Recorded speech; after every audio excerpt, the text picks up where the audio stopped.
Se tem uma coisa que aprendi, é que todo homem acha que pode esconder segredos, que pode levar uma vida dupla sem que ninguém perceba, que é esperto o suficiente para nunca ser pego. Eu achava isso. Eu achava que era invencível. Meu casamento com Lívia sempre pareceu estável. Todo mundo nos via como um casal perfeito. Eu tinha um bom emprego, uma casa confortável, uma esposa dedicada. Mas por baixo dessa fachada existia algo que eu escondia há meses. Elisa. Elisa era diferente de Lívia. Espontânea, impulsiva, cheia de vida. Ela me fazia sentir vivo de um jeito que eu não sentia há anos. Cada encontro com ela era como uma descarga de adrenalina. Um jogo perigoso, mas viciante. Eu sabia dos riscos, mas eu me achava esperto demais para ser pego. E por um tempo, fui. Até aquela noite. Cheguei em casa mais tarde do que o normal. Tinha passado as últimas horas com Elisa e, como sempre, inventei uma desculpa qualquer para Lívia. Um trabalho de última hora, um problema no escritório, algo que ela aceitaria sem questionar, ou assim eu achava. A casa estava silenciosa, silenciosa demais. Lívia sempre deixava a TV ligada ou uma música tocando, mas agora, nada. Só um silêncio pesado que me fez sentir um aperto no peito. Fui até a cozinha e foi ali que vi. Um bilhete colado na porta da geladeira. O jantar está pronto, amor. Sorri, aliviado. Talvez ela só tivesse saído para comprar alguma coisa. Mas quando abri a geladeira, meu mundo desmoronou. Entre as prateleiras, entre garrafas de água e potes de comida, estava o rosto de Elisa. Seus olhos costurados com uma linha escura, a pele pálida como cera. Os lábios entreabertos, como se tentassem sussurrar um último pedido de socorro. O chão desapareceu sob meus pés. Meu corpo inteiro ficou paralisado. E então, atrás de mim, uma voz sussurrou: "Gostou do jantar, amor?" Eu não consegui me mexer. O pânico tomou conta de mim, como se meu corpo não me pertencesse mais. Meus olhos estavam grudados na geladeira, em Elisa, no que restava dela. O cheiro metálico e adocicado do sangue se misturava ao ar frio do refrigerador. A cozinha girava ao meu redor. Minha mente gritava que aquilo não era real, que era um pesadelo, um truque, qualquer coisa. Mas então eu a ouvi respirar atrás de mim. Eu sabia que era Lívia. Virei devagar. Ela estava lá, vestido branco manchado de vermelho, olhos frios. Na mão, uma faca grande ainda pingando sangue. Eu tentei falar, mas minha garganta estava seca. "Você não vai dizer nada, amor." Ela inclinou a cabeça quase como se estivesse confusa. "Você sempre foi bom em inventar histórias. Me conta mais uma." Meu coração batia tão forte que eu sentia a pulsação nos ouvidos. O que você fez?" Minha voz saiu engasgada. Ela sorriu. "O que eu fiz?" repetiu. "Não, amor. A pergunta certa é: o que você fez?" Ela deu um passo à frente, arrastando a lâmina na bancada. "Eu te amava, sabia? Eu achava que a gente era um time, que estávamos construindo algo juntos. Mas você decidiu jogar fora tudo o que tínhamos por isso." Ela apontou a faca para a geladeira. Eu recuei instintivamente. "Lívia, por favor." "Por favor?" Ela riu, um riso curto e seco. "Agora você pede por favor? Depois de meses me enganando, mentindo na minha cara." Eu tentei correr para a porta, mas ela se moveu rápido, bloqueando minha saída. "Não adianta, amor. Hoje você vai me ouvir." Eu estava encurralado. Cada fibra do meu corpo dizia que eu precisava sair dali. Mas Lívia era fria, calculista. "Você sempre foi tão seguro de si, não é?" Ela disse, girando a faca nos dedos. Acreditava que eu nunca ia perceber, mas eu sabia. Eu sempre soube. Meu peito subia e descia rápido. "Você não precisa fazer isso." "Não?" Ela ergueu uma sobrancelha. "Então por que deveria ser só Elisa a pagar o preço?" Foi quando percebi. Ela não estava me ameaçando. Ela estava decidida e eu era o próximo. Ela avançou. Minha mente gritou para correr, mas minhas pernas não obedeceram. Quando a faca desceu em minha direção, me joguei para o lado. A lâmina passou rente ao meu ombro. Ela não parou. Avançou de novo e dessa vez eu corri para a sala, tropeçando no tapete. Meu coração parecia um tambor batendo dentro do peito. Tentei abrir a porta da frente. Trancada. Me virei. Ela estava lá. E sorria. Tá vendo? Eu sabia que você ia tentar fugir. Você sempre tenta fugir, né? Eu precisava revidar. Minhas mãos suavam. Meu corpo tremia. Mas eu sabia que, se não fizesse nada, ia acabar como Elisa. Ela atacou de novo. Dessa vez, eu consegui agarrar seu braço antes que a faca me acertasse. Foi um inferno. Nós rolamos pelo chão, derrubando móveis, quebrando copos, lutando como dois animais. Eu era mais forte, mas ela era movida por algo maior que ódio. Era como se estivesse possuída por uma raiva crua, incontrolável. E então, de repente, minha mão encontrou algo no chão, uma garrafa de vidro quebrada. Sem pensar, agarrei e golpeei sua cabeça com força. Ela caiu para trás, atordoada. Era minha única chance. Minha visão estava turva, mas eu sabia que não podia parar. Corri para a porta da cozinha e peguei a chave que estava sobre a mesa. Minhas mãos tremiam tanto que quase deixei cair. Lívia tentava se levantar, sangue escorrendo da lateral da testa. Eu destranquei a porta e saí correndo. Escadas, vizinhos assustados, gritos. Alguém chamou a polícia. Quando voltaram para buscá-la, Lívia ainda estava sentada na cozinha. Ela não tentou fugir, só olhou para mim e sorriu. Sabe, amor, sua voz era um sussurro. Ainda não acabou. E naquele momento, eu soube. Ela podia estar indo presa, mas na mente dela, ela já tinha vencido.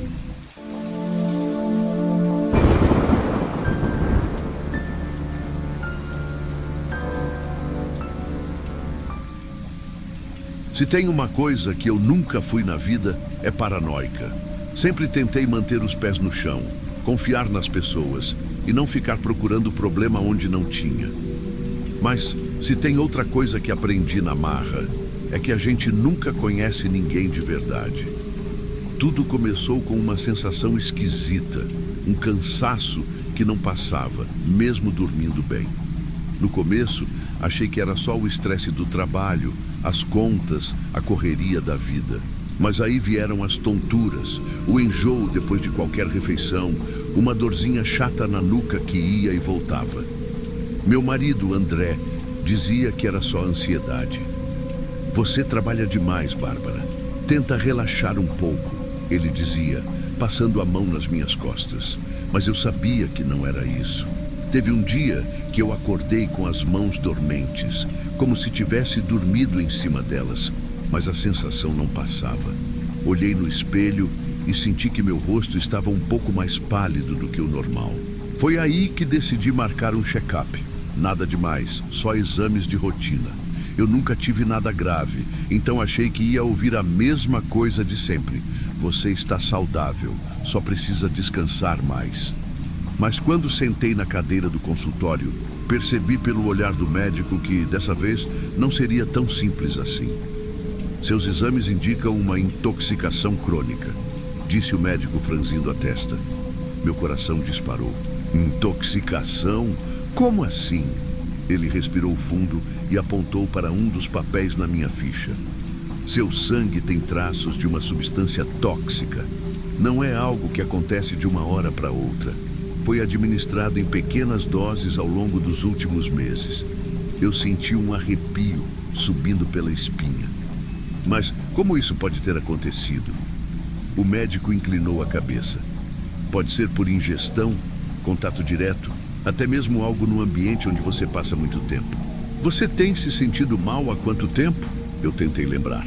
6 meses, talvez 7.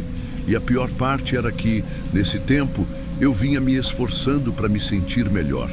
André comprou vitaminas para mim, Começou a preparar meu café da manhã, dizia que estava preocupado com minha saúde. Meu estômago revirou. Peguei a ficha e pedi para ver os detalhes do exame. Quando meus olhos bateram no nome da médica responsável pela análise, o sangue sumiu do meu rosto. Juliana Almeida. Minha visão ficou turva. Eu conhecia esse nome. Não só conhecia, como já tinha odiado muito. Juliana era a amante do André, a mulher por quem ele me traiu há 2 anos. Na época, ele jurou que foi um erro, que nunca significou nada. Me implorou perdão, fez promessas, disse que faria qualquer coisa para recuperar minha confiança. E agora, ali estava o nome dela, no exame que dizia que eu estava sendo envenenada. Coincidência? Não existe coincidência quando se trata da pessoa que já destruiu seu coração uma vez. Naquele momento, eu soube. Alguma coisa estava muito errada. Saí do consultório com a cabeça rodando. O nome dela, Juliana Almeida. Eu sabia que não podia ser coincidência. Mas como ela estava envolvida nisso, será que ela estava fazendo isso comigo? Ou pior, será que o André ainda tinha algo com ela? Quando entrei no carro, respirei fundo e tentei pensar com calma. Se eu surtasse e jogasse tudo na cara do André, ele ia me chamar de louca. Ia ter tempo de se preparar, criar uma desculpa, esconder provas. Eu precisava ter certeza antes de qualquer coisa. Então, fiz o que qualquer pessoa desesperada faria. Decidi investigar. A primeira coisa que fiz foi checar a despensa. Comecei a reparar nos remédios e suplementos que o André comprava para mim. E foi aí que percebi. Ele sempre insistia que eu tomasse as vitaminas que ele mesmo comprava. Sempre colocava meu café da manhã pronto na mesa. Às vezes, até preparava meu suco antes de eu levantar da cama. Frio na barriga. Naquela noite, enquanto André estava no banho, fui até o lixo da cozinha e revirei tudo. Meus dedos tremiam enquanto eu pegava cada embalagem descartada, procurando qualquer coisa suspeita. E então encontrei um frasco vazio de suplementos sem rótulo. Meu coração disparou. Não joguei nada fora. Peguei meu celular e tirei fotos de tudo. Depois, joguei o frasco dentro da minha bolsa. Se ele estivesse me envenenando, eu ia descobrir. E se não fosse ele? E se fosse a Juliana? Eu precisava de respostas. No dia seguinte, marquei uma consulta com ela no laboratório. Não sabia como seria, mas eu precisava olhar nos olhos dessa mulher e descobrir a verdade. O laboratório ficava no centro da cidade. Cheguei cedo, sentei na recepção e tentei parecer tranquila. Mas por dentro, meu coração batia tão forte que eu achava que qualquer um podia ouvir. Quando chamaram meu nome, respirei fundo e entrei na sala. Ela estava lá, Juliana Almeida, a mulher que já tinha destruído minha confiança uma vez. Agora estava de jaleco branco, com um crachá pendurado no peito e uma expressão neutra. Bárbara, certo? Ela sorriu, mas não tinha simpatia naquele sorriso. Assenti. Ela olhou para o monitor e fez cara de quem estava verificando meus exames. Mas antes que dissesse qualquer coisa, resolvi ir direto ao ponto. Você sabia que eu era a esposa do André?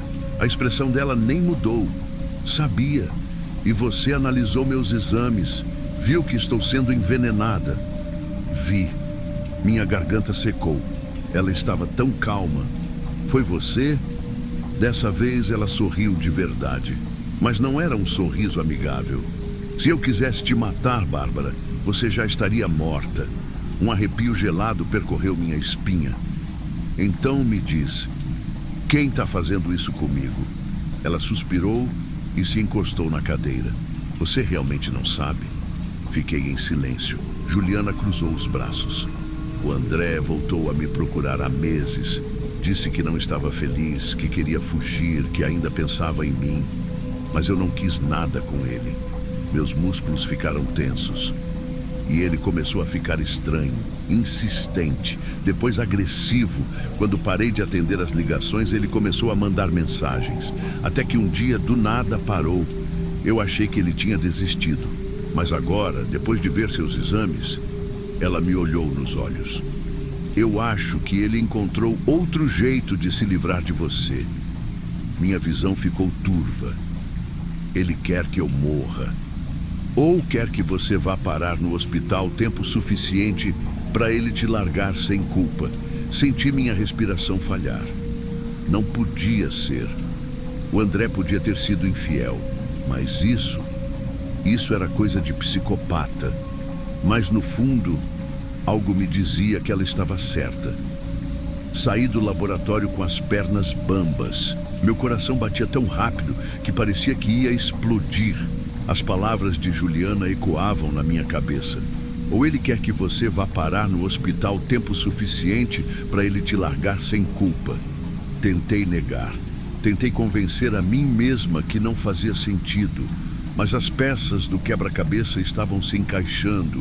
E quanto mais eu pensava, mais claro tudo ficava. O André não queria me matar de uma vez. Ele queria me adoecer aos poucos. O que ele ganhava com isso? Eu ainda não sabia. Mas uma coisa eu já tinha certeza. Ele não era mais a pessoa que eu achava que conhecia. Nos dias seguintes, fingi normalidade. Se eu agisse estranho, ele poderia desconfiar. Mas por dentro, eu estava alerta. Comecei a observar cada detalhe. Fui no mercado e comprei um caderno pequeno. Nele, comecei a anotar tudo.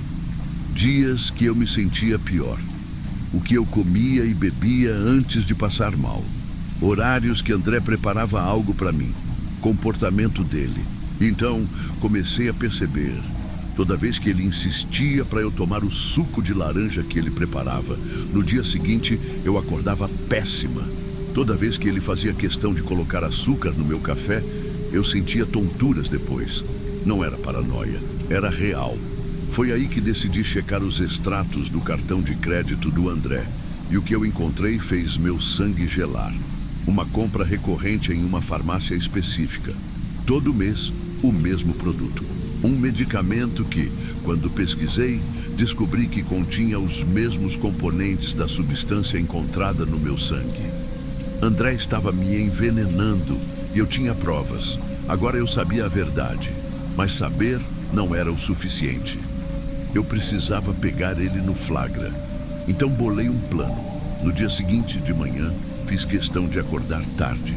Deixei ele preparar meu café, como sempre fazia. O suco de laranja estava lá, fresquinho. Mas dessa vez, quando ele se distraiu, eu troquei os copos. Peguei o celular e deixei gravando, escondido atrás da fruteira na cozinha. E então, esperei. André voltou e, sem perceber nada de diferente, tomou o suco. Na mesma hora, seu rosto mudou. Ele ficou pálido. Levou a mão ao estômago. A respiração ficou pesada. "Você tá bem?" Perguntei, fingindo preocupação. Ele tentou disfarçar, mas eu vi o suor na testa dele. Vi o medo nos olhos dele. Foi quando peguei o celular e parei a gravação. "O que foi, amor?" Falei, me segurando para não tremer. "Alguma coisa errada com o suco?" Ele me olhou e por um segundo vi algo diferente nele. O homem que eu amava não estava ali. O André que me fazia rir, que me abraçava nos dias difíceis, não existia mais. No lugar estava alguém que queria me destruir. Ele jogou o copo na pia e disse que não estava com fome. Mas eu sabia, ele estava com medo e com razão, porque agora eu tinha tudo o que precisava para acabar com ele. Eu sabia que tinha que agir rápido. Depois do que aconteceu naquela manhã, André percebeu que eu estava diferente. Começou a me observar mais, como se tentasse entender o que eu sabia. Mas já era tarde. Eu tinha todas as provas. Naquela noite, esperei ele chegar do trabalho. Estava sentada no sofá, com o celular na mão. Quando ele entrou, sorri como sempre. Ele me olhou com desconfiança. "Oi, amor", ele disse, tentando parecer natural. "Como foi seu dia?" Cruzei as pernas, respirei fundo e olhei nos olhos dele. "Melhor do que o seu, eu imagino." Ele franziu a testa. "Como assim?" Peguei o celular e apertei o play. O vídeo começou a rodar. O áudio era claro, o barulho da cozinha, o som do suco sendo mexido. E depois, ele bebendo. André congelou, ficou branco. Que brincadeira é essa, Bárbara? Levantei, joguei o celular no sofá e cruzei os braços.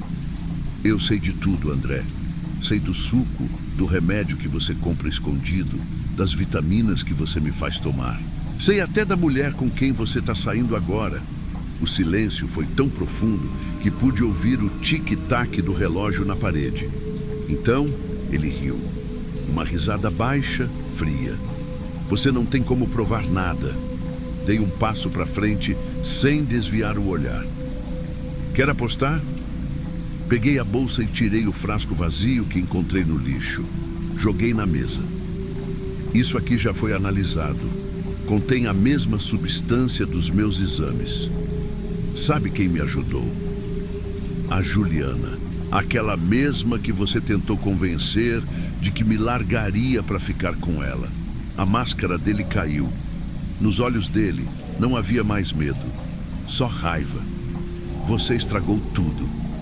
Minha pele se arrepiou. Era a primeira vez que ele falava sem disfarçar. O que você queria, André? Minha voz saiu firme, mas minhas mãos tremiam. Que eu fosse parar no hospital? Que me declarassem incapaz? Para quê? Para você me largar sem culpa? Ele não respondeu. Só me encarou. Um silêncio que valia mais do que qualquer palavra. Você sempre confiou demais, Bárbara. Foi fácil demais. Minha respiração travou. A pessoa que eu amava, a quem eu dei anos da minha vida, sempre soube o que estava fazendo. Mas eu também sabia o que fazer agora. Peguei o celular, desbloqueei a tela e virei para ele, gravando. Já mandei tudo para um advogado. E adivinha? Também para a polícia. A raiva dele virou pavor. Você não faria isso. Já fiz. Ele abriu a boca, mas não conseguiu dizer nada.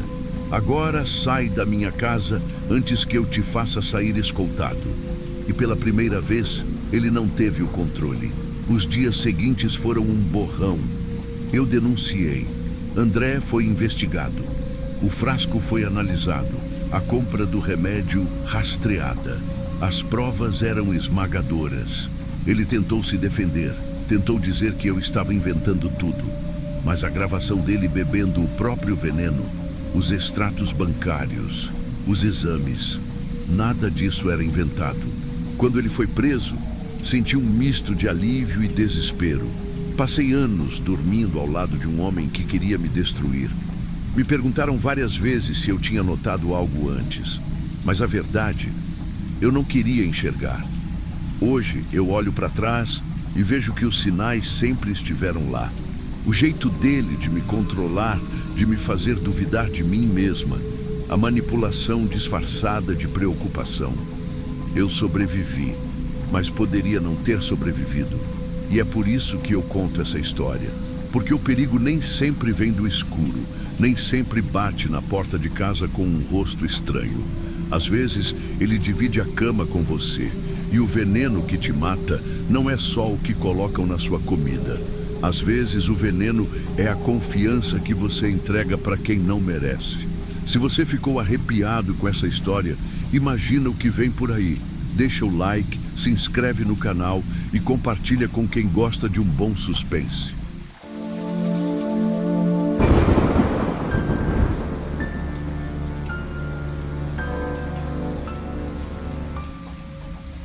Eu sou Rodrigo. Tenho 36 anos, casado há 8 com a Marina. Sempre fui um cara normal, sabe? Trabalhava, voltava para casa, uma vida sem grandes emoções. Mas um dia me deixei levar. Conheci a Camila no trabalho. Ela era diferente, linda, envolvente e perigosa.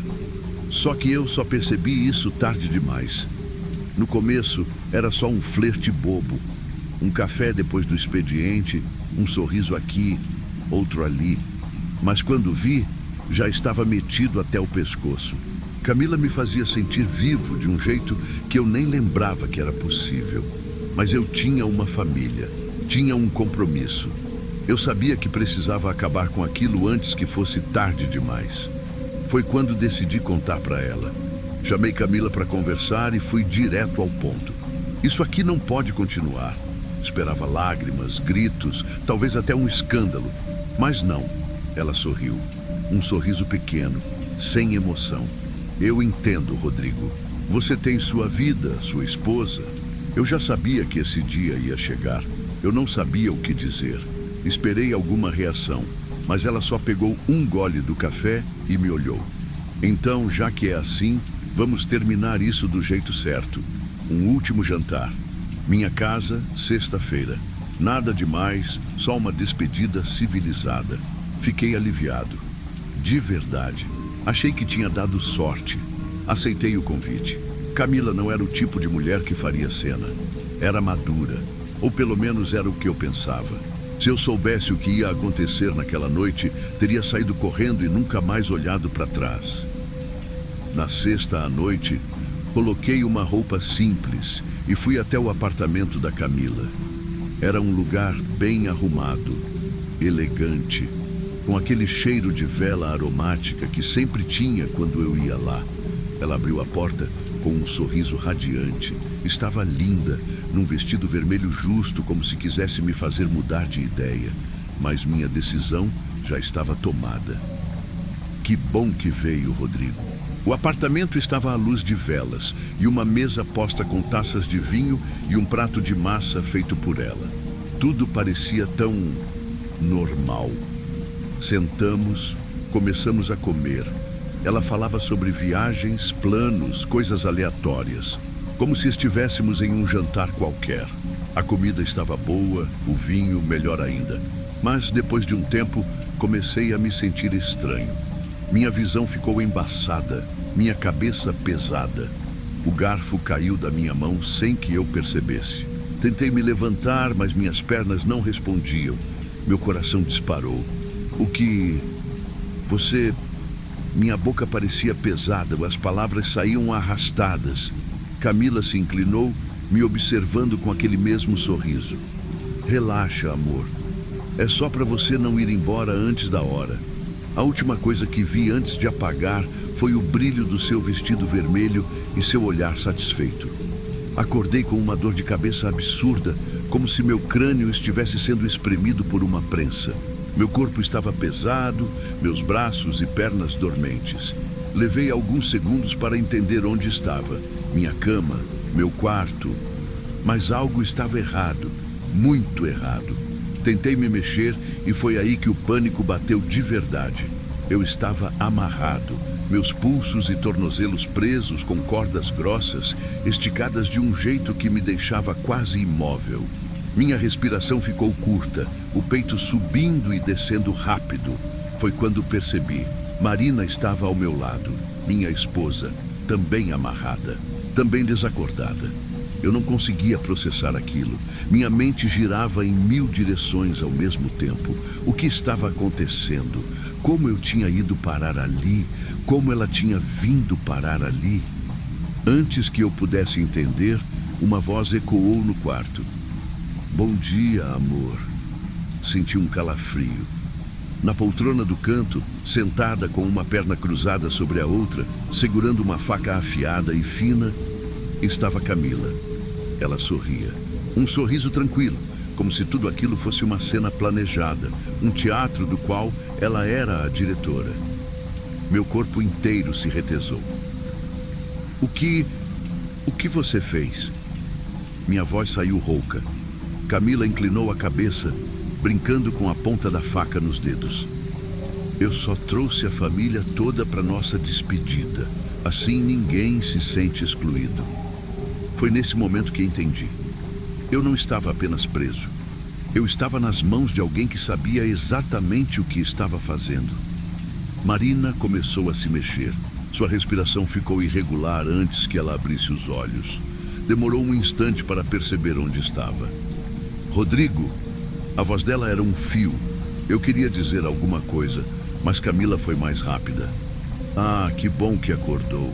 Agora estamos todos juntos. Marina se virou na direção da voz e arregalou os olhos ao ver Camila segurando a faca. O que está acontecendo? Camila suspirou e revirou os olhos, como se estivéssemos estragando sua noite. Seu marido e eu tivemos uma história linda, sabia? Mas ele decidiu que era hora de acabar. Então resolvi fazer uma despedida especial. O que achou da surpresa? A expressão da Marina era um misto de pavor e confusão. Ela me olhou e vi no rosto dela a pergunta que ela ainda não tinha feito. É verdade? Meu estômago se revirou. Eu sabia que esse momento ia chegar, mas não desse jeito. Não assim. Camila andava de um lado para o outro, girando a faca nos dedos. Sabe, Marina, você tem sorte. Eu podia simplesmente ter feito com você o que fiz com os outros. Mas eu queria algo especial, um último jogo. Jogo? Minha esposa murmurou. Camila sorriu, um brilho de diversão nos olhos. Você me ama, Rodrigo? A pergunta foi um soco no estômago. Minha boca ficou seca. Claro que sim, respondi, sentindo um gosto amargo na língua. Que lindo! Então vamos testar. Ela se abaixou, pegou minha mão e, com um movimento rápido, deslizou a lâmina da faca pelo meu pulso. Um corte fino, superficial, mas doloroso o suficiente para me fazer prender a respiração. Marina gritou. Camila, pelo amor de Deus, para com isso. Calma, querida. Camila sorriu. Agora vem a melhor parte. Ela pegou a faca e a colocou na mão de Marina. Se você realmente ama ele, vai fazer o mesmo. O quarto ficou em silêncio. Marina tremia da cabeça aos pés, segurando a faca como se queimasse em sua pele. Camila riu baixinho, satisfeita. Vamos ver se o amor de vocês aguenta isso. E foi aí que percebi. Eu precisava agir. E rápido. O quarto estava mergulhado em um silêncio pesado, quebrado apenas pelo som da respiração acelerada de Marina. A faca tremia em sua mão. Ela olhava para mim, depois para Camila, depois de volta para mim, os olhos arregalados, cheios de desespero. Eu não posso. Marina sussurrou. Camila soltou um suspiro exagerado, como se estivesse frustrada com uma criança teimosa. Ah, Marina, é só um cortezinho. Ele já fez tanto por você, não fez? Ela se abaixou e segurou o rosto da minha esposa com força, forçando-a a olhar diretamente para mim. Se você não fizer, eu faço. Mas se eu fizer, prometo que será bem pior. Meu coração batia descompassado. Eu conhecia bem Camila. Ela não estava blefando. Minha mente trabalhava freneticamente, buscando uma saída. E então percebi algo. A adrenalina estava fazendo efeito. Minhas mãos, antes dormentes, começavam a recuperar a sensibilidade. Meus pulsos estavam úmidos, provavelmente de suor e sangue do corte que ela tinha feito. Se eu pudesse me mexer mais um pouco, talvez conseguisse. Mas antes que eu pudesse pensar em um plano completo, Marina fez algo que me pegou de surpresa. Com um movimento rápido, ela virou a faca para Camila. Sai daqui! Agora! Camila ficou imóvel por um instante. Então, devagar, começou a rir. Você realmente acha que pode me assustar, Marina? Você nunca segurou uma faca na vida. Marina apertou o cabo da faca com força, mas eu via seu corpo inteiro tremendo. Camila percebeu e gostou do que viu. Deixa eu te mostrar como se faz. Ela murmurou, dando um passo à frente. Foi a brecha que eu precisava. Com toda a força que me restava, me joguei para o lado, puxando a corda com o máximo de intensidade. Minhas mãos deslizaram pelo suor e pelo sangue e, de repente, soltas. Aproveitei o momento e agarrei o pulso de Camila antes que ela pudesse reagir. Ela se virou surpresa, mas já era tarde. Com um impulso, a derrubei no chão. Ela gritou e tentou lutar, mas agora era eu quem tinha o controle. Marina se recuperou do choque e, tremendo, conseguiu soltar as próprias amarras. Meu corpo estava fraco, mas meu instinto de sobrevivência gritava dentro de mim. Segurei Camila com toda a força, imobilizando seus braços atrás do corpo. Marina pegou a faca do chão e ficou olhando para nós, ofegante. Camila se debatia, mas já não parecia tão confiante. Isso não acabou. Ela sibilou entre os dentes. Eu olhei para Marina. Ela segurava o telefone com as mãos tremendo.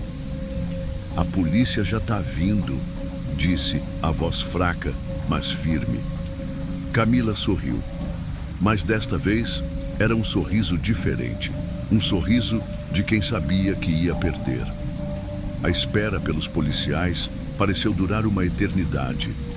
Camila parou de se debater e ficou deitada no chão, nos observando com um olhar frio. Quando as sirenes iluminaram o quarto, um alívio tomou conta do meu corpo, mas ao mesmo tempo, um medo diferente surgiu. O medo do que viria depois. Os policiais entraram derrubando a porta. A visão da cena fez com que sacassem as armas imediatamente. Camila não resistiu. Levantou as mãos e sorriu para eles. Que demora. Achei que ia morrer de tédio. Disse, como se aquilo fosse uma grande brincadeira. Eu e Marina fomos levados ao hospital. Exames, depoimentos, tudo um borrão. Camila foi presa, mas a parte mais assustadora ainda estava por vir. Os policiais começaram a investigar e foi quando descobrimos que eu não era o primeiro. Camila já tinha feito isso antes. Homens casados, relacionamentos proibidos, um padrão bem estabelecido. Só que até então ninguém tinha tido coragem de denunciá-la. Os outros sempre sumiam depois, disse um dos investigadores. Medo da família, da exposição, ou pior.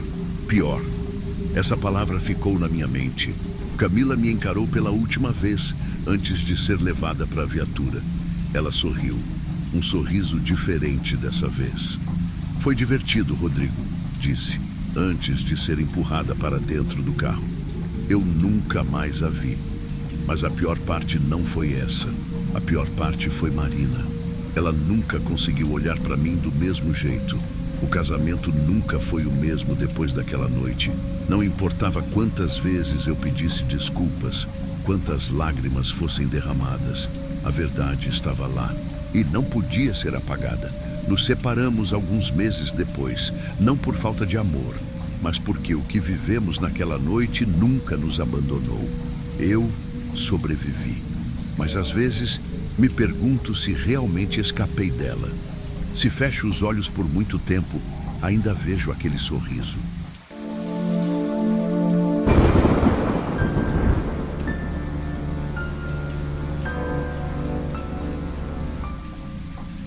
Sabe quando a vida está tranquila demais e você sente que alguma coisa errada vai acontecer? Eu devia ter percebido os sinais, mas não percebi. Meu nome é Rafaela, tenho 32 anos, casada com o Eduardo há 5. A gente mora num apartamento pequeno em São Paulo, daqueles que ficam no meio da bagunça da cidade, mas ao mesmo tempo tem uma certa paz. Ele trabalha como médico e faz plantões longos. Eu, por outro lado, trabalho de casa, o que significa que passo muito tempo sozinha. A primeira mensagem chegou numa quinta-feira à noite. Eduardo tinha saído para jogar futebol com os amigos e eu estava jogada no sofá assistindo série.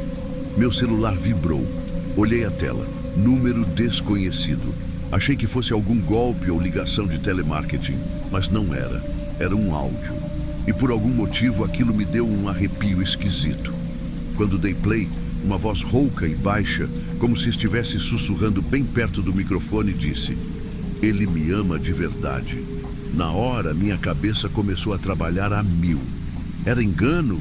Alguém tentando causar confusão? Respondi um seco: "Quem é?" Mas não veio resposta. Pensei em bloquear o número e seguir a vida, mas alguma coisa me dizia que não ia ser tão simples assim. Minutos depois, outra mensagem chegou. Outro áudio. Dei play. "Você nunca foi suficiente para ele." Meu coração disparou. Meu primeiro pensamento foi que Eduardo estava me traindo e que essa pessoa era alguma amante tentando me atormentar. Mas aquilo parecia errado, meio assustador. Mandei uma mensagem perguntando quem era, mas, de novo, silêncio. Naquela noite, dormi mal. Depois daquela primeira noite, eu quis acreditar que tinha sido só uma pegadinha idiota. Mas, nos dias seguintes, as mensagens continuaram. Sempre do mesmo jeito. Áudios curtos, sussurrados, ameaçadores. A pior parte? Sempre chegavam à noite quando eu estava sozinha. Na terça-feira, Eduardo estava de plantão e eu já estava ficando paranoica. Fui tomar banho, deixando o celular no criado mudo. Quando voltei para o quarto, a tela brilhava. Mensagem nova. Com o coração acelerado, dei play. Você não sabe do que eu sou capaz. Meu corpo gelou. Bloqueei o número, mas na noite seguinte, outro número privado mandou um áudio. Dessa vez a voz disse: vou te fazer desaparecer. A essa altura, eu já estava apavorada. Eduardo chegou do plantão e eu contei tudo. Mostrei as mensagens, os áudios. Ele ouviu com cara de quem não estava levando a sério. Isso deve ser alguém te zoando, Rafa. Bloqueia e esquece. Mas Edu, e se não for só uma brincadeira? E se for alguém me perseguindo? Ele suspirou e passou a mão no rosto.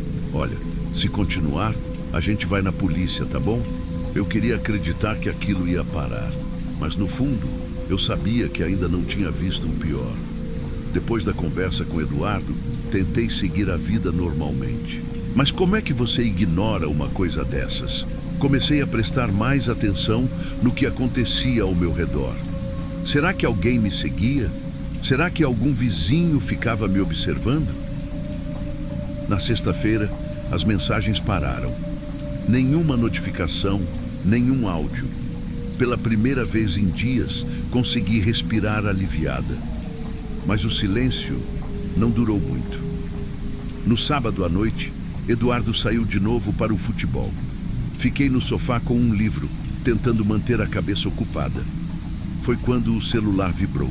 Número desconhecido. Meu coração deu um pulo. Com a mão trêmula, dei play no áudio.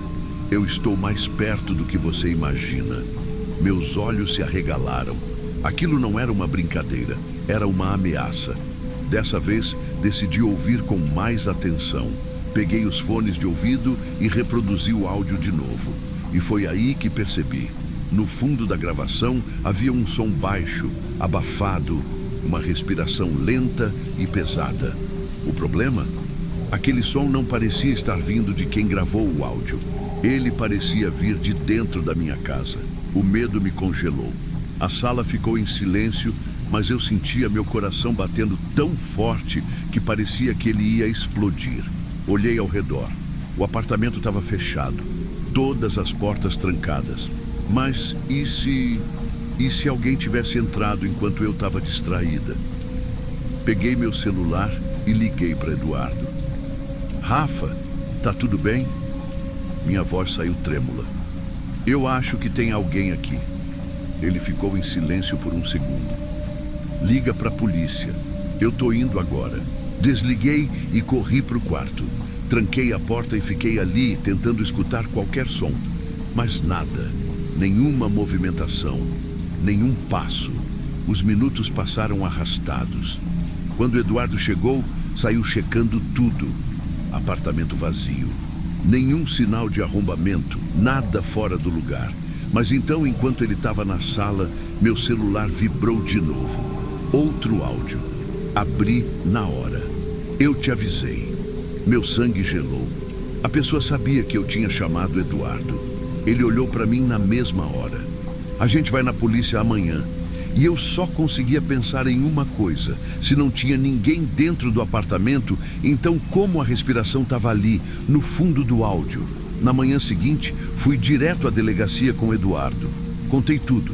Mostrei os áudios, expliquei as ameaças. O policial ouviu com atenção, mas no final só me deu aquele conselho padrão. Bloqueie os números e evite responder. Infelizmente, sem uma identidade confirmada, a gente não pode fazer muita coisa além de registrar o boletim, ele disse. Saímos de lá frustrados. O medo ainda estava grudado em mim, mas Eduardo tentava me acalmar. Vamos reforçar a segurança do apartamento. Câmeras, fechaduras novas, isso vai passar. Tentei acreditar, mas eu sabia que ainda não tinha acabado. No dia seguinte, pedi ajuda a um amigo que trabalha com segurança digital. Ele pegou meu celular e começou a fuçar. Depois de um tempo, me olhou sério. Rafa, tem um aplicativo espião instalado aqui. Meu estômago embrulhou. O quê? Isso aqui permite que alguém ouça suas ligações, veja suas mensagens e até ative o microfone sem você perceber. Meu corpo travou. Alguém estava me ouvindo o tempo todo. Tentei pensar em como isso poderia ter acontecido. A única forma de alguém ter instalado isso era tendo acesso físico ao meu celular. Meu peito apertou. A única pessoa que tinha essa oportunidade era o Eduardo. Engoli seco. Não podia ser. Mas então, uma dúvida terrível começou a crescer na minha cabeça. Esperei Eduardo chegar do trabalho naquela noite. Meu coração martelava no peito enquanto ele jogava a mochila no sofá e me olhava, sem saber o que estava por vir. Preciso te perguntar uma coisa. Comecei, tentando manter a voz firme. Você mexeu no meu celular? Ele franziu a testa. O quê? Claro que não. Alguém instalou um aplicativo espião no meu telefone. O silêncio foi como um soco no estômago. Ele desviou o olhar. A forma como respirou fundo antes de falar já me deu a resposta antes mesmo dele abrir a boca. Rafa, não foi o que você está pensando. Então o que foi, Eduardo? Ele passou a mão no rosto. Eu achei que você estava me traindo. Há uns meses eu vi você rindo no telefone, falando baixo. E eu fiquei paranoico. Minha cabeça girou. Então você decidiu me espionar. Eu ia apagar. Mas depois fiquei viciado em saber tudo o que você fazia, lia suas mensagens. Só que aí começou isso das ameaças. E eu não sei quem é essa pessoa.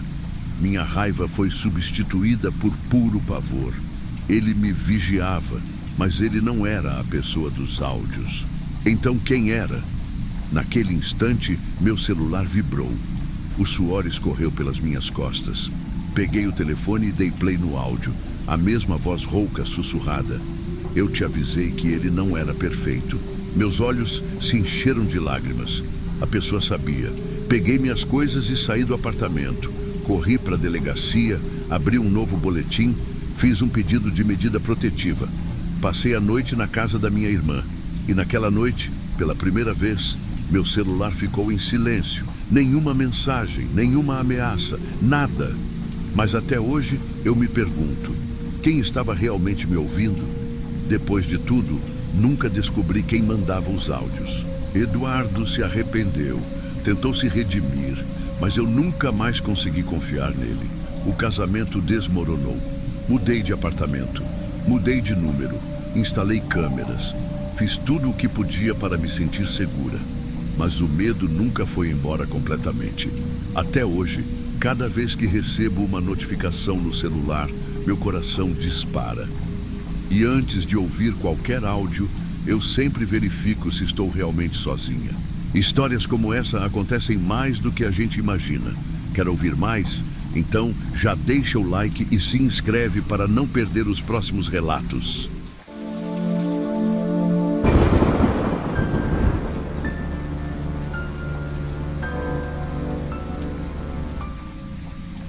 Sabe aquela sensação de que você está no controle de tudo? Era assim que eu me sentia. Trabalho estável, casamento de anos com uma mulher incrível, um status que muita gente invejaria. Mas a verdade, eu estava brincando com fogo fazia tempo. Meu nome é Guilherme, tenho 37 anos e sou gerente comercial de uma empresa de tecnologia. Parte do meu trabalho envolve viagens para eventos, reuniões e negociações. Nessas idas e vindas, conheci Carla, uma das executivas que trabalhava numa parceira nossa. Bonita, carismática e principalmente disposta. No começo era só uma brincadeira inocente, flertes, risadas, um ou outro toque mais demorado. Mas como sempre acontece nessas histórias, uma coisa levou a outra. Naquela semana, eu viajei para São Paulo para um congresso.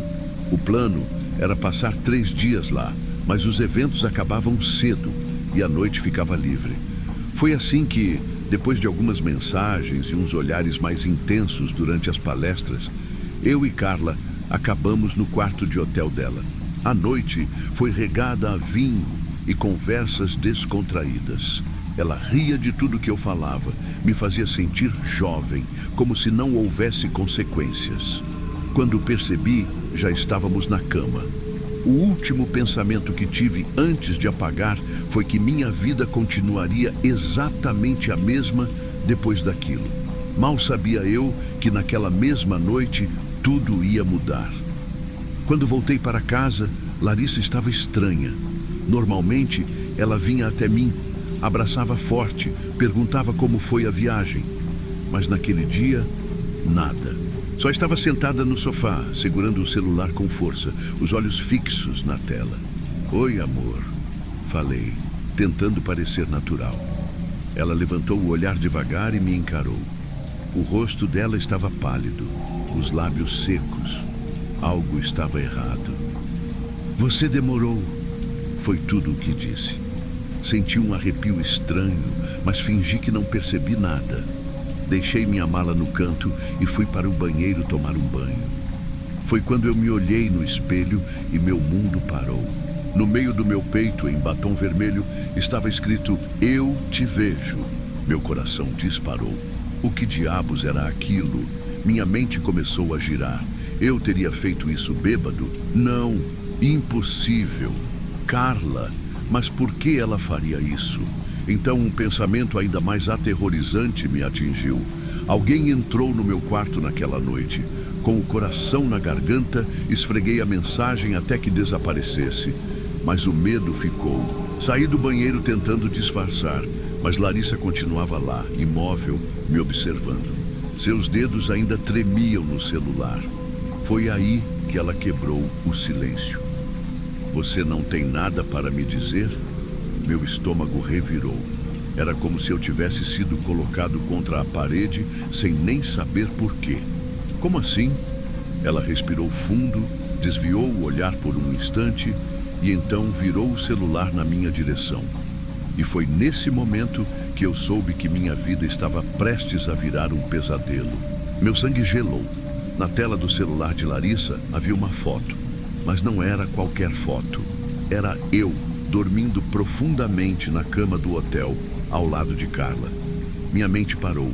Meus olhos focaram num detalhe ainda pior. No meu peito, perfeitamente visível na foto, estava escrito "Eu te vejo" em batom vermelho. Eu não sabia o que me assustava mais. O fato de Larissa ter essa foto ou o fato de que eu não fazia ideia de quem atirou. Quer tentar de novo? A voz de Larissa saiu firme, mas embargada. Minha boca abriu, mas nada saiu. O coração batia tão forte que parecia que ia sair pela boca. Meu cérebro tentava processar tudo ao mesmo tempo. Como essa foto chegou até ela? Quem tirou? Carla teria feito isso? Se sim, por quê? Mas e se não fosse Carla? Lari, isso não é o que parece. O clichê saiu antes que eu pudesse pensar em algo melhor. Ah, não? Então me explica, Guilherme. O que parece? Porque eu tô vendo meu marido deitado com outra mulher, dormindo como se nada estivesse acontecendo, com uma frase sinistra escrita no peito. Eu não tinha resposta. Porque, honestamente, nada daquilo fazia sentido para mim também. Ela respirou fundo, passou a mão no rosto, visivelmente tentando não desabar ali mesmo. Quem tirou essa foto, Guilherme? A pergunta me atingiu como um soco no estômago.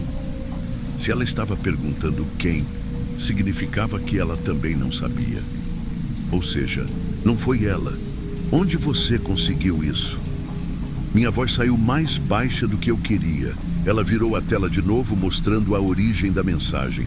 Um número desconhecido. Apenas uma frase acompanhava a foto. Ou você conta, ou eu conto. O pânico me envolveu inteiro. Quem era essa pessoa? Quem esteve naquele quarto comigo?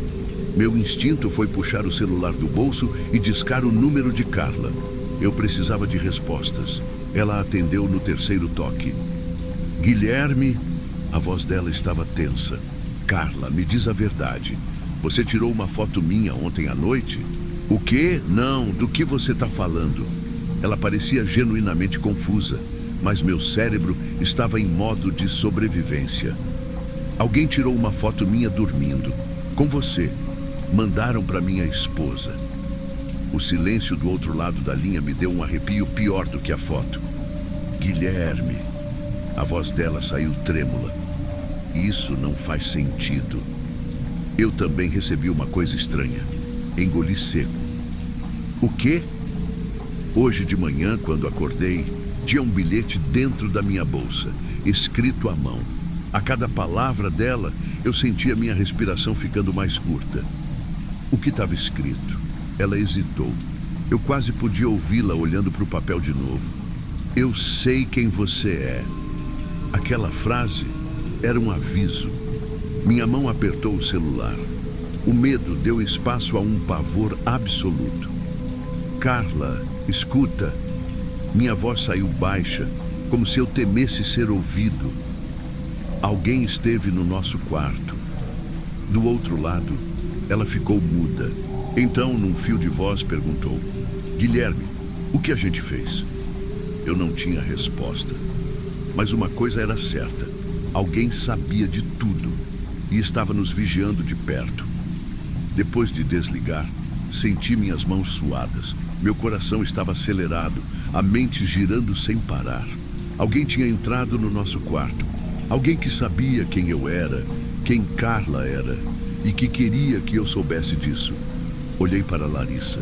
Ela continuava parada, o celular ainda na mão, mas agora olhando para mim como se eu fosse um estranho. Você tem alguma coisa para falar? Eu queria negar tudo, inventar uma desculpa, mas não dava. A foto estava ali, na cara dela. Se eu mentisse, só pioraria tudo. Lari, minha voz saiu fraca. Eu errei. Os olhos dela encheram de lágrimas. Ela apertou os punhos, respirando fundo, como se lutasse contra si mesma. Você errou? Ela repetiu, rindo sem humor. Errou? O silêncio que se seguiu foi pesado. Então ela levantou a cabeça, me encarando de um jeito que eu nunca tinha visto antes. Quem mandou essa foto, Guilherme? Engoli em seco. Eu não sei. Não sabe? Ela bateu o celular na mesa. Então me explica por que um número desconhecido mandou essa foto para mim? Como essa pessoa sabia o meu número? Como sabia sobre vocês? Eu não tinha resposta. E o pior, eu também queria entender. Foi então que meu celular vibrou na minha mão. Uma nova mensagem. Número desconhecido. Você mente bem, mas não para mim. O sangue fugiu do meu rosto. Eu levantei a cabeça olhando em volta. Eu estava sendo vigiado. Minhas pernas estavam trêmulas. A primeira coisa que fiz foi olhar pela janela da sala. Lá fora, a rua estava vazia. Mas eu sentia... Alguém estava observando. Larissa percebeu meu pânico. O que foi? Nada. Guardei o celular no bolso, tentando esconder o medo. Mas não deu certo. O celular vibrou de novo. Olhe para a porta da frente. Meu coração quase parou. Devagar, me virei. Caminhei até a porta e espi. Havia um envelope no chão. Meu corpo congelou. Larissa se levantou. O que é isso? Peguei o envelope com as mãos tremendo e abri. Dentro, novas fotos. Eram todas minhas e de Carla no hotel, na entrada, no restaurante, subindo para o quarto. Alguém nos seguiu a noite toda. No verso de uma das fotos, havia algo escrito à mão. Isso foi um aviso. Na próxima, eu faço pior. Eu comecei a suar frio. Minhas pernas fraquejaram. Larissa pegou o envelope da minha mão. Quando viu as fotos, ficou paralisada. Então, com uma calma assustadora, disse: Guilherme, o que você fez? Mas naquele momento, eu só tinha uma pergunta na minha cabeça.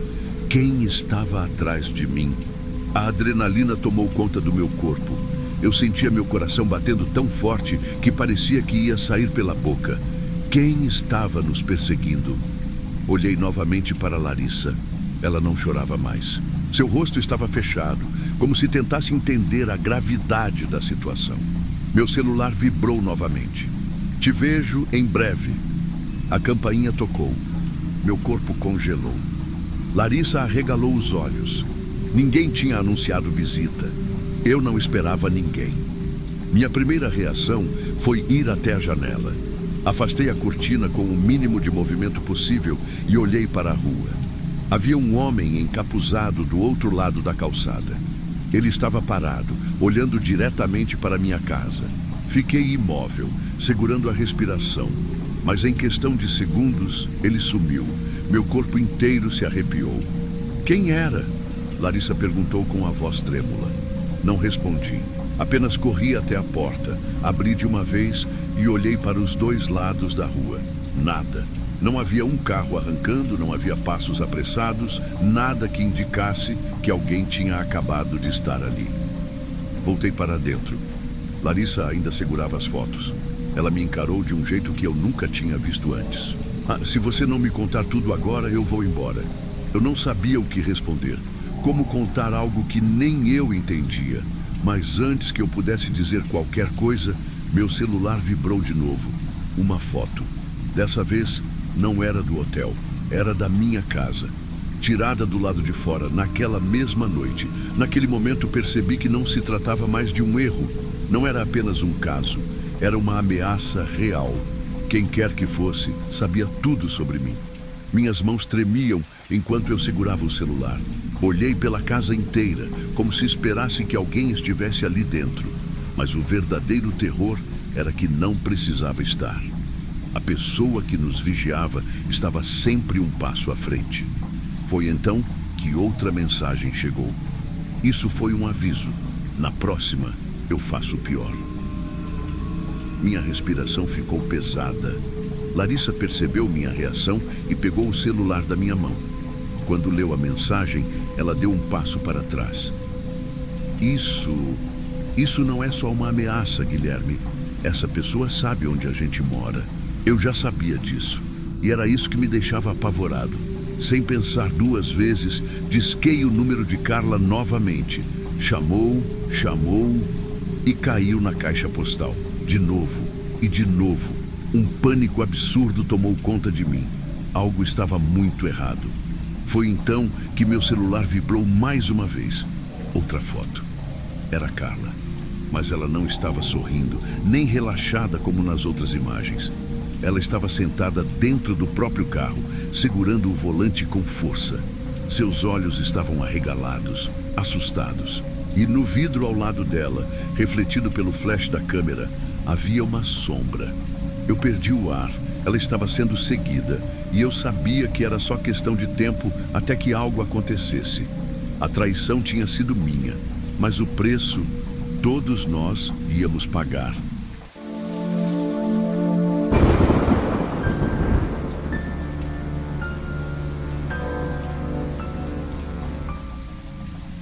Sempre gostei de fazer algo especial no aniversário do Felipe. Sei lá, era meu jeito de mostrar que, apesar das brigas e dos dias difíceis, eu ainda me importava. Esse ano eu tinha planejado um jantar surpresa, com o prato favorito dele, um bom vinho e uma noite tranquila. Algo que a gente não tinha há muito tempo. Mas o dia tomou um rumo completamente diferente quando vi aquele pacote na porta de casa. Era uma caixa média, embrulhada num papel vermelho vibrante com um laço perfeito. O tipo de coisa que parecia ter sido preparada com cuidado. Só que não tinha remetente, nem cartão. Só um envelope colado na tampa com uma mensagem curta e direta. Feliz aniversário. Você merece saber a verdade. Meu estômago revirou. Alguma coisa naquela caixa me deixou inquieta. Olhei para os lados, mas a rua estava vazia. Peguei a caixa e entrei em casa. No sofá da sala, abri o pacote com as mãos tremendo. Dentro, encontrei um envelope pardo, pesado. Quando o virei, fotos começaram a cair no chão. Muitas fotos. Peguei a primeira e senti um frio subir pela espinha. Era o Felipe, com outra mulher, Eles estavam sentados num restaurante de mãos dadas. Em outra foto, caminhavam juntos na rua, sorrindo. Mais fotos mostravam os dois entrando e saindo de um hotel. Meu peito apertou. Meu coração batia tão forte que parecia que ia explodir. Felipe me traía. Mas não era só isso. Quanto mais eu olhava as fotos, mais estranho ficava. Peguei uma delas e quase deixei cair de tão assustada. Era uma foto minha. Eu estava dormindo na minha própria cama, no meu próprio quarto. E o pior, a mulher estava ao meu lado. Ela não estava deitada, mas inclinada sobre mim, como se estivesse sussurrando alguma coisa no meu ouvido. Meu corpo inteiro gelou. Como alguém conseguiu tirar essa foto? Como essa mulher estava no meu quarto sem que eu percebesse? Foi aí que eu notei um detalhe que fez minha pele arrepiar de vez. Em algumas fotos, o rosto dela parecia estranho, não totalmente nítido, como se estivesse borrado, distorcido, misturado com a sombra do quarto. E foi nesse momento que percebi que algo muito errado estava acontecendo. Minhas mãos tremiam tanto que mal consegui segurar as fotos. Um nó se formou na minha garganta e minha respiração ficou curta. Isso não podia ser real. Levantei de um pulo, fui até a porta e olhei pela rua novamente. Nada. Nenhum carro parado, ninguém estranho por perto. Quem tinha deixado aquela caixa? E mais importante, por quê? Meu primeiro instinto foi ligar para o Felipe. Mas então pensei melhor. Não. Se ele realmente estava me traindo, ele ia negar. Ia tentar inverter a situação, me chamar de louca. Não. Eu precisava de outra abordagem. Peguei as fotos e comecei a organizá-las. Queria achar alguma pista. Em algumas, dava para ver os rostos das pessoas ao redor. O restaurante, o hotel, até mesmo algumas placas de rua. Fui até o computador e comecei a pesquisar. Não demorou muito para eu descobrir. O restaurante era perto do trabalho do Felipe. Um lugar discreto, nada muito chamativo. O hotel ficava a algumas quadras de lá. Ou seja, tudo bem calculado, tudo escondido. Mas o que mais me deixou arrepiada foi outra coisa. Voltei para as fotos do meu quarto. Analisei cada detalhe. O ângulo da câmera, a posição da luz, o jeito que os lençóis estavam na cama. Foi aí que percebi. A foto tinha sido tirada de dentro do meu próprio quarto. Aquele ângulo só era possível se a pessoa estivesse ali, bem perto de mim.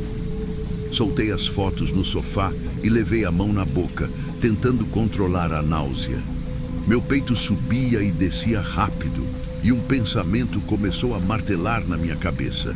Será que essa mulher já esteve na minha casa antes? Será que ela ainda está?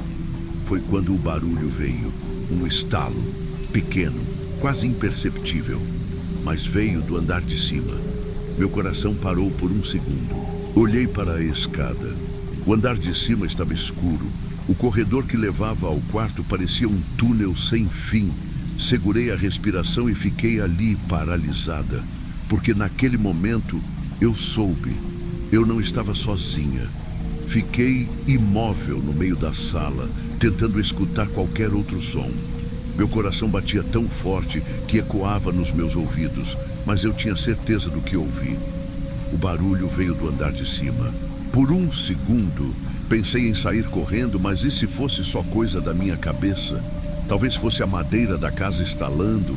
Talvez o vento tivesse empurrado alguma porta mal fechada. Não. Meu instinto gritava que tinha alguém ali. Peguei o celular e apertei para ligar para o Felipe, mas antes que pudesse completar a ligação, outro som veio do andar de cima. Dessa vez, foi mais claro. Um rangido, como se alguém estivesse pisando devagar no chão do corredor. Meu corpo congelou. Olhei para a porta. Podia simplesmente sair e chamar a polícia. Mas e se não fosse nada? Se fosse minha imaginação pregando peças? Ou pior, e se fosse algo que eu realmente precisava ver com meus próprios olhos? Engoli em seco e, sem nem perceber, já estava subindo a escada. Cada degrau rangia sob meus pés. O corredor estava escuro, mas uma fresta de luz vinha do meu quarto. A porta estava entreaberta. Minha mão tremia quando empurrei a porta devagar. O quarto parecia normal. Minha cama estava feita, tudo no lugar. Mas então eu vi. Na parede ao lado da cama, bem acima do meu travesseiro, alguém tinha rabiscado algo com tinta preta. Ou talvez fosse outra coisa. Você achou que podia me ignorar? Minha visão ficou turva. Um arrepio subiu pela minha espinha. Quem fez isso? Como essa pessoa entrou aqui? Foi quando percebi. A janela estava ligeiramente aberta. Corri até ela e olhei para fora. A rua estava silenciosa, deserta. Não havia ninguém ali. Mas quando olhei para o parapeito da janela, senti meu corpo gelar. Ali, na poeira acumulada, havia marcas de mãos. Alguém realmente esteve ali. E pior, talvez ainda estivesse. Desci as escadas tão rápido que quase caí. Minhas mãos tremiam tanto que mal consegui digitar para ligar para Felipe. Ele atendeu na terceira chamada. Ana? O que foi? Minha voz saiu trêmula. Felipe, alguém entrou aqui. De o quê? Como assim? Tá tudo bem? Tá machucada? Não, mas... Respirei fundo, tentando organizar meus pensamentos. Alguém entrou no nosso quarto. Deixaram uma mensagem na parede e... Tem fotos, Felipe. Fotos suas. Com outra mulher. O silêncio dele foi instantâneo. Ana, do que você está falando? Que fotos? Fotos suas com ela. No restaurante. No hotel. Minha voz começou a tremer. E tem fotos minhas também. Dormindo. Com ela ao meu lado. Felipe soltou o ar como se tivesse levado um soco no estômago. Isso não é possível. Não só é possível, como está tudo aqui na minha frente. Apertei os olhos, sentindo a raiva misturada com medo. Quem é essa mulher, Felipe? Ele demorou a responder. Ana, preciso falar com você pessoalmente. Tô indo para casa agora. Desliguei o telefone antes que ele dissesse mais alguma coisa. Juntei as fotos e o envelope, sentei no sofá e fiquei encarando a porta. Algo me dizia que quando Felipe chegasse, eu ouviria uma verdade que nunca estive preparada para saber. Felipe chegou em menos de 20 minutos. Abriu a porta num impulso, ofegante, os olhos arregalados de desespero. Eu estava sentada no sofá, com as fotos espalhadas na mesa de centro. Ele olhou para tudo aquilo e ficou pálido. Me explica agora, Felipe. Quem é essa mulher? Ele passou a mão no rosto e engoliu em seco. Ana, isso não pode ser real. Essas fotos, essa mulher... Fala logo. Ele fechou os olhos por um segundo e respirou fundo. O nome dela era Isabela, o coração na boca. Era? Sim, ela morreu há anos. Eu me afastei, sentindo um calafrio pelo corpo todo.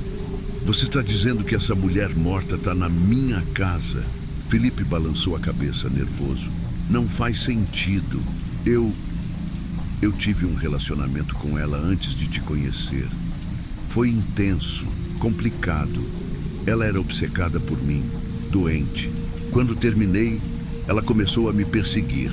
Até que um dia desapareceu. Nunca mais ouvi falar dela. Mas eu juro, Ana, eu nunca mais a vi. Meus olhos foram para as fotos novamente. O rosto dela, o jeito que ela parecia meio desfocado em algumas imagens. Um arrepio subiu pela minha espinha. Felipe passou a mão no cabelo desesperado. Alguém está brincando com a gente. Só pode. Mas eu não estava tão certa disso. Porque, no fundo, algo me dizia que aquilo não era um jogo. Naquela noite, trancamos todas as portas e janelas. Felipe estava inquieto, andando de um lado para o outro. Eu, por outro lado, fiquei sentada na cama, olhando para as fotos e tentando entender tudo aquilo. Mas, lá no fundo, uma coisa não saía da minha cabeça. Se Isabela morreu, quem mandou essas fotos? Quando o relógio marcou 3 da manhã, um barulho nos fez saltar da cama. Vinha da sala. Felipe pegou um bastão que guardávamos para emergências e foi na frente. Eu segui logo atrás. Quando chegamos à sala, o sofá estava virado, as fotos espalhadas pelo chão. O vento balançava as cortinas como se algo invisível tivesse acabado de passar. Foi quando percebemos a última coisa que faltava: a caixa. A mesma caixa vermelha onde as fotos estavam. Estava de volta na mesa de centro, mas agora tinha um novo bilhete. Ele não pode fugir de mim, nem você. Eu e Felipe nos entreolhamos, paralisados. Dessa vez, não precisávamos dizer nada. Já sabíamos que não estávamos sozinhos. Depois daquela noite, nada mais foi o mesmo. Vendemos a casa e nos mudamos para outro estado, tentando fugir daquela sombra que parecia nos seguir. Mas, mesmo assim, a sensação de estar sendo observada nunca desapareceu completamente. De vez em quando, ainda recebo mensagens estranhas de números desconhecidos, fotos antigas, e algumas noites acordo com um arrepio, sentindo uma presença no quarto. Não sei o que Isabela era. Não sei se algum dia vou descobrir. Mas sei de uma coisa: ela ainda está por perto, esperando.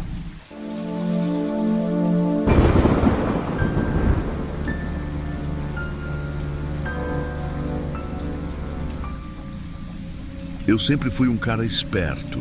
Pelo menos era isso que eu achava. Sabia dividir muito bem as coisas, manter as aparências, fazer tudo do jeito certo para não levantar suspeitas. Mas a verdade é que quando a gente se envolve onde não devia, uma hora a conta chega. E a minha começou com um cheiro. Era uma segunda-feira qualquer, dessas que a gente acorda cansado só de pensar na semana. Eu entrei no carro, joguei a pasta no banco do passageiro e foi aí que eu vi. Um vidro de perfume pequeno, tampinha dourada, aquele tipo caro que vende em lojas chiques. Mas não era da Marina. Minha esposa nunca usou esse cheiro. Meu primeiro impulso foi olhar em volta, como se alguém pudesse me dar uma resposta. Peguei o frasco, girei na mão, tentei lembrar se tinha visto antes. O cheiro era doce, envolvente e familiar. Meu estômago embrulhou. Eu conhecia esse perfume. Era de Stella.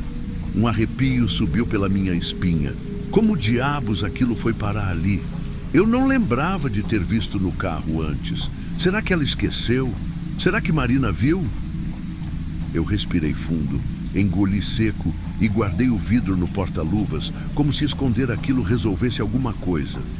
Liguei o carro e fui para o trabalho, tentando afastar aquele incômodo, mas a sensação de que algo estava errado não me abandonou. O dia foi arrastado.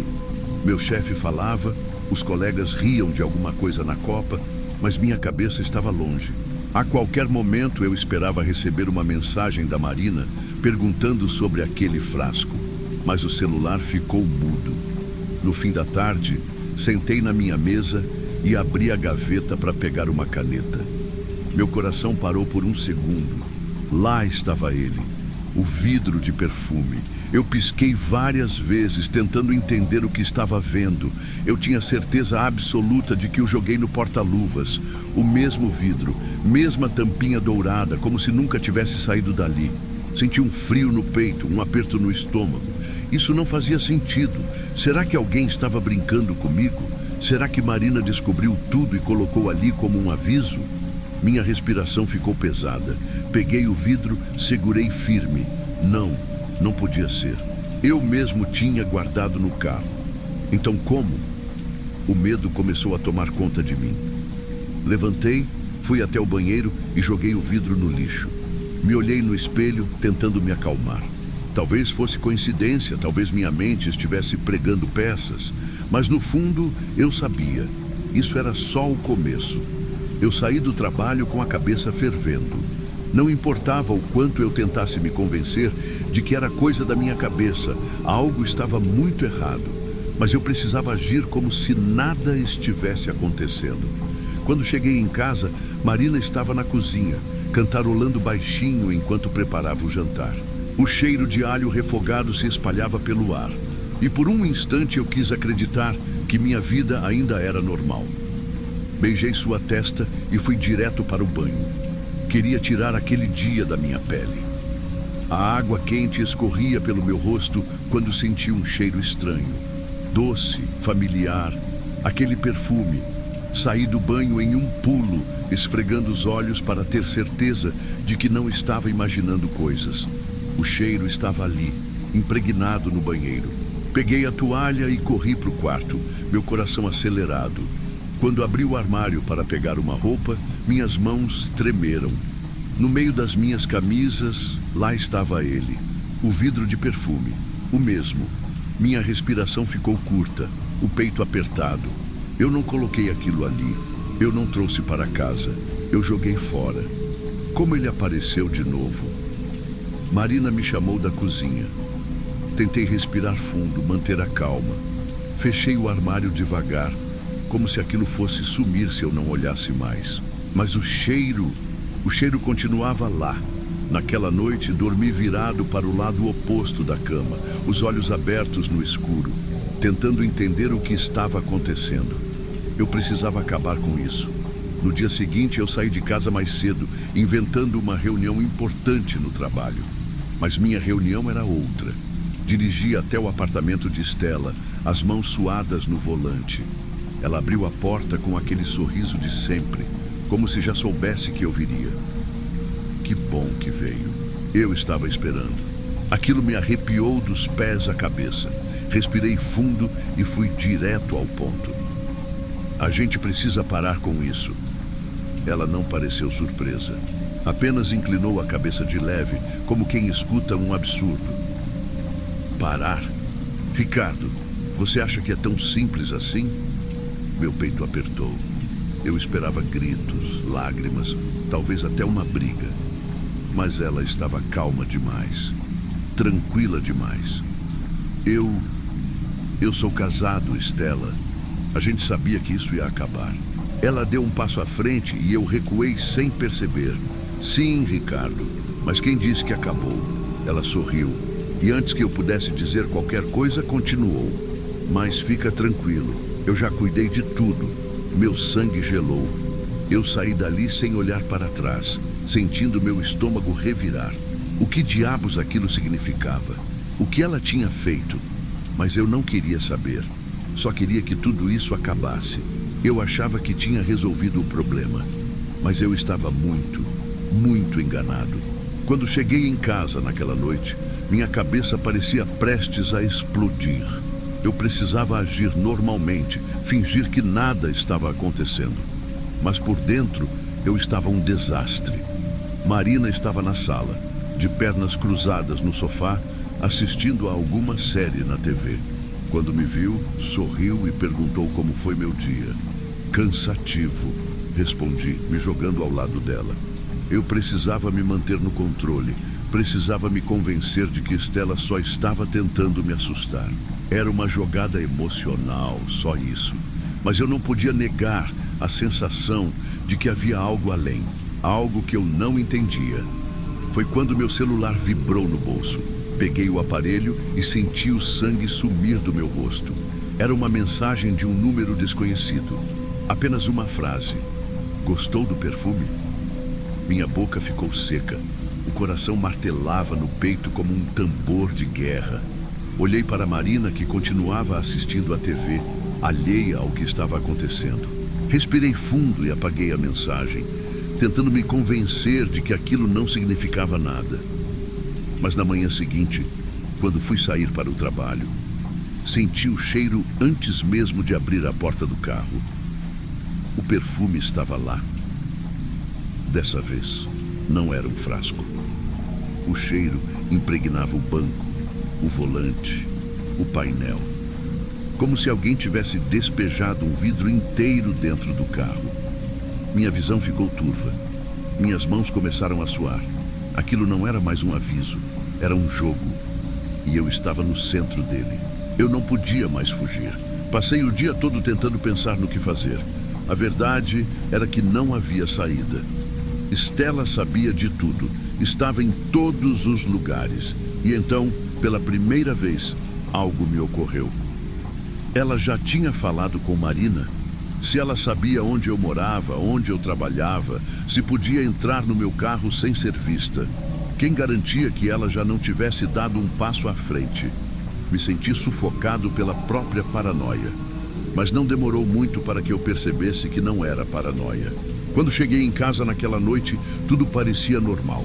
A sala estava iluminada, o jantar pronto na mesa, um cheiro de comida recém-feita no ar.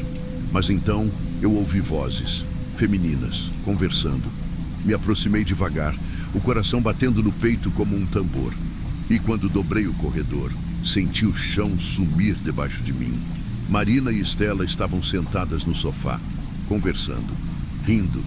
Aquele riso tranquilo de quem está à vontade, como se fossem velhas conhecidas. O vidro de perfume estava sobre a mesa de centro, aberto, exalando o cheiro por toda a sala. Marina olhou para mim e sorriu. Amor, olha só quem veio jantar conosco. A boca de Estela se curvou em um sorriso discreto e seus olhos cravaram em mim como lâminas afiadas. Minha mente gritava, mas meu corpo não reagia. Tudo o que eu queria era sair dali, mas naquele momento eu soube que não havia mais saída.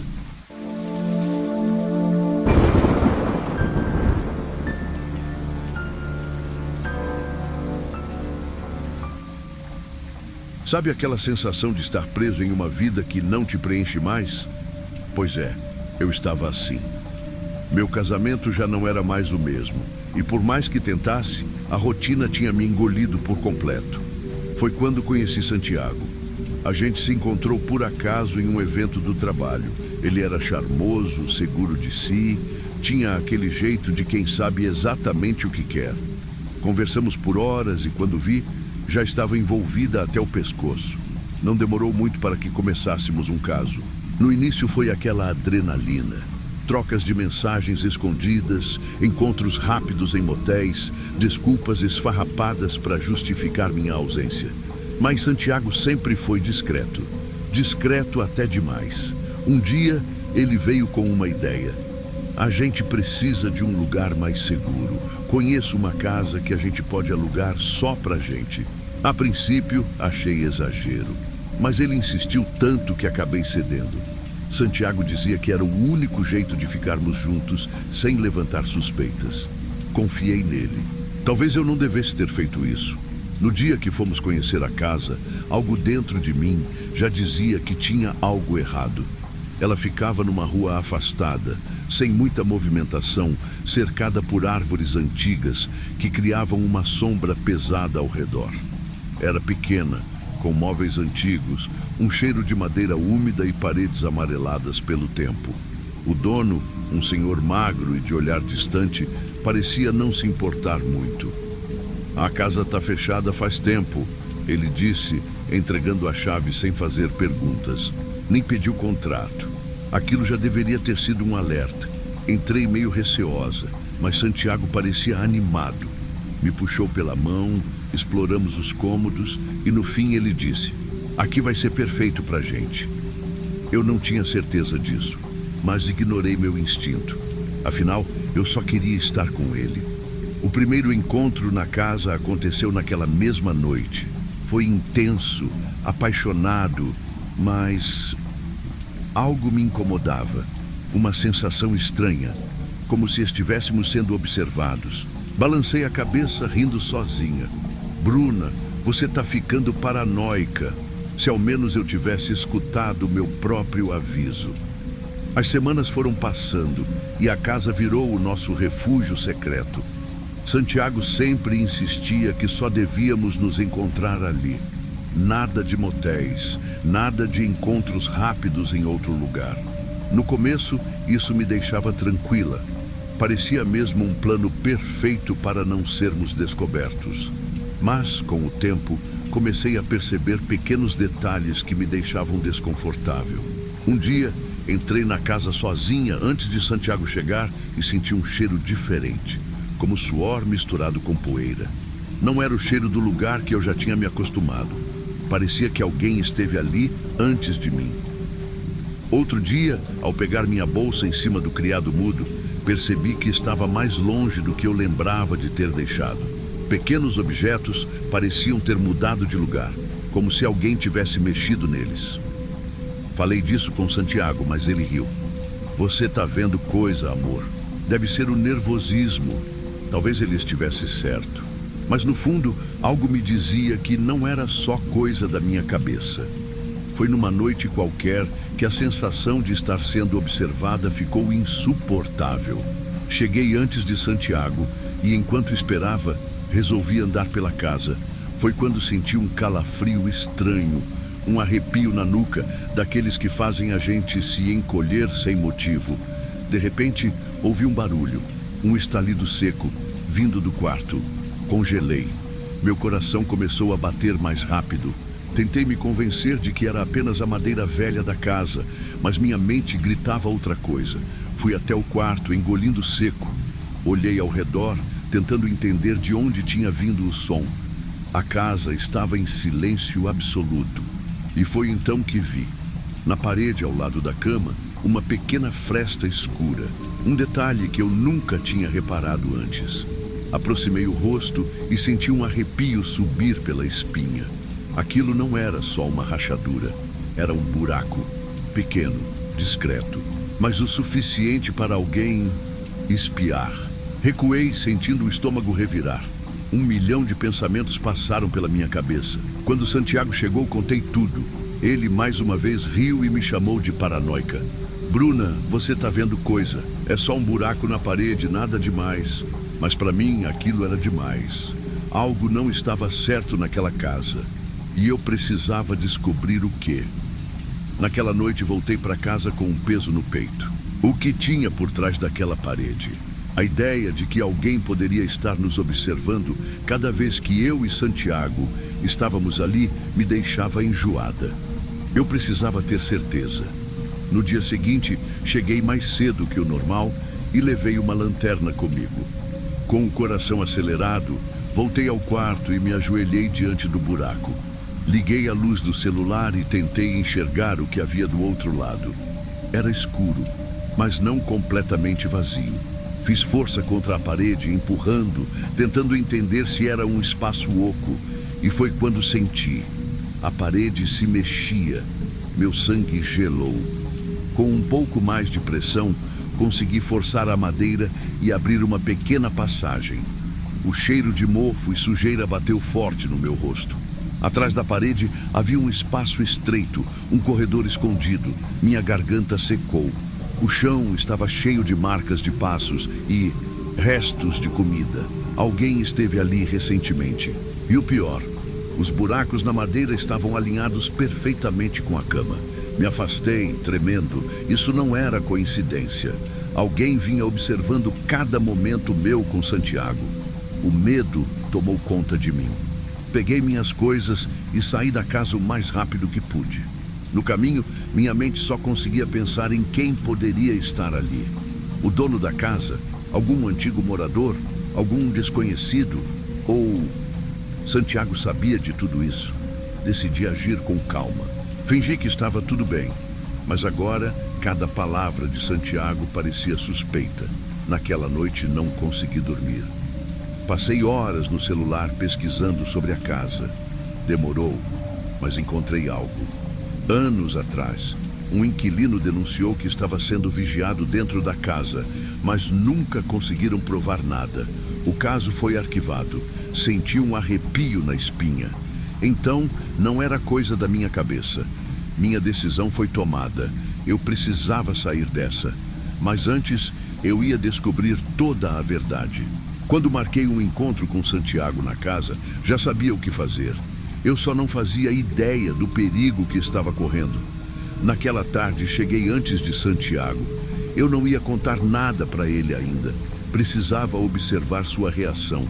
Meu coração martelava no peito enquanto eu refazia meus passos até a parede falsa. A cada segundo que passava ali dentro, o ar parecia mais pesado. Alguém esteve ali. Alguém ainda poderia estar ali. O silêncio era absoluto. O chão rangia levemente sob meus pés. Engoli seco e me aproximei da abertura. Foi então que percebi algo que não tinha notado antes. Um caderno jogado no canto. Peguei com as mãos tremendo e abri. Meu estômago revirou ao ver o conteúdo. Eram anotações sobre mim, sobre Santiago, sobre todos os nossos encontros.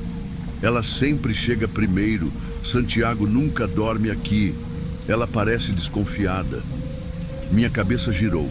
Isso significava que a pessoa por trás dessa obsessão sabia que eu tinha notado algo. Foi quando ouvi o barulho da porta da frente se abrindo. Santiago tinha chegado.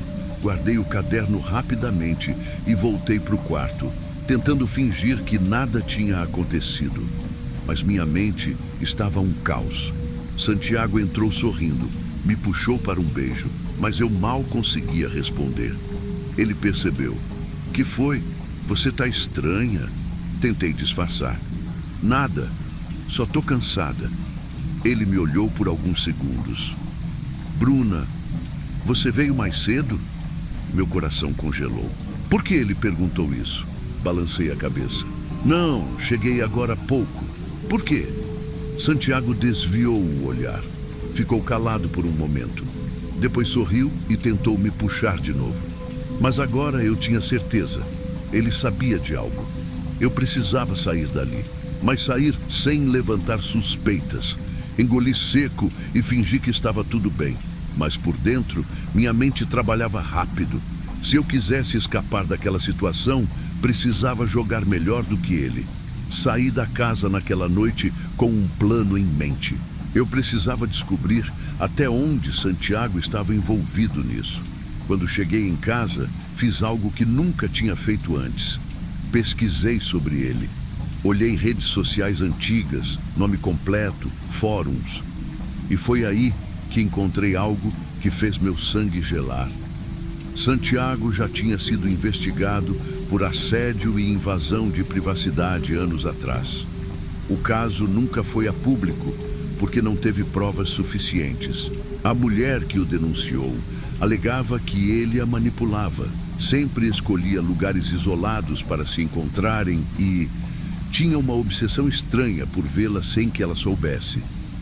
Cada palavra daquele relato parecia um reflexo da minha própria história. Era por isso que ele insistia tanto naquela casa. Ele sabia que estávamos sendo observados e de algum jeito doentio fazia parte disso. Mas quem era a outra pessoa? O dono da casa? Alguém que ele conhecia? Ou ele mesmo usava aquele corredor escondido quando eu não estava lá? Naquele momento não importava. Eu só precisava sair dessa sem que ele percebesse que eu sabia de tudo. No dia seguinte, mandei uma mensagem para Santiago dizendo que não poderia ir à casa naquela noite. Ele respondeu com um simples ok. Mas eu sabia que ele não ia deixar por isso mesmo. Esperei até o cair da noite e voltei àquela rua. Fiquei dentro do carro com os faróis apagados, esperando. Eu precisava de uma confirmação final. Não demorou muito. Santiago chegou à casa sozinho. O que ele faria lá sem mim? Fiquei observando enquanto ele destrancava a porta e entrava. Uns minutos depois, uma luz fraca se acendeu na casa. Esperei mais um pouco. E então vi. A cortina do quarto se mexeu. Alguém mais estava lá dentro. Meu coração disparou. Arranquei o carro dali e fui direto para a delegacia. Dessa vez, eu tinha provas. Mostrei tudo. O caderno que encontrei no corredor, as pesquisas sobre ele, os relatos antigos. Contei tudo. No fim, descobriram que o dono da casa realmente sabia o que acontecia ali. Mas o mais chocante foi saber que Santiago não apenas tinha ciência disso, como também usava aquela situação a seu favor. Ele se aproveitava do fato de sermos observados. Ele gostava disso. Depois do depoimento, cortei todo o contato. Bloqueei, mudei número, até de endereço troquei. Nunca mais quis saber dele. Meses depois, passei pela mesma rua por acaso. A casa estava lá, intacta. Na frente dela, uma nova placa. Aluga-se. Olhei para a janela do quarto e então vi. A cortina se moveu. Eu acelerei e nunca mais voltei.